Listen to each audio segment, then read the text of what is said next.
2-3 દિવસ પહેલા એક બેન સાથે મુલાકાત થઈ. બેન જરા દુઃખી હતા. બેન મને કહે છે કે બેન તમારે તો સારું છે, બધાનો સપોર્ટ મળે એટલે તમે આટલું સારું કામ કરી શકો ને આગળ આવી શકો. અમને તો ઘરમાંથી એ સપોર્ટ નહીં ને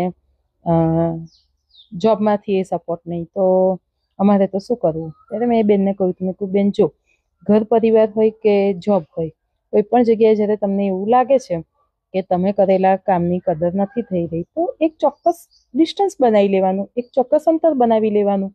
કારણ કે કકરાટ કરવો, મનને દુઃખિત કરવું, ઝઘડા કરવા એ બધાથી બેટર છે કે એક યોગ્ય અંતર જળવાઈ રહે. કારણ કે બહુ નજીકથી તો આપણને અરીસામાં આપણું જ પોતાનું પ્રતિબિંબ પણ નથી દેખાતું. તો પછી તમે કોઈ વ્યક્તિની બહુ જ નજીક રહેશો તો એને તમારા કાર્યોની કદર કઈ રીતે થશે? એ તમને ટેકન ફોર ગ્રાન્ટેડ જ લેશે. તો બસ બહુ જીવ ના બાળશો, દુઃખી ના થશો અને થોડોક સમય એ બધાથી થોડું અંતર બનાવી લો.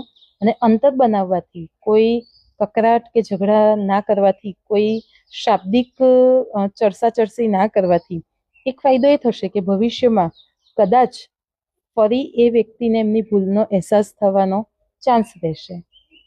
બાકી જો એકવાર તમારે શાબ્દિક ઉગ્ર બોલાચાલી થઈ ગઈ તો કદાચ પેલું કહેવાય ને કે તલવારના ઘર ઉજાય પણ શબ્દોના ઘર ઉજાતા નથી, એવી સિચ્યુએશન પણ થઈ શકે. તો બેટર છે યોગ્ય અંતર બનાવી લેવું.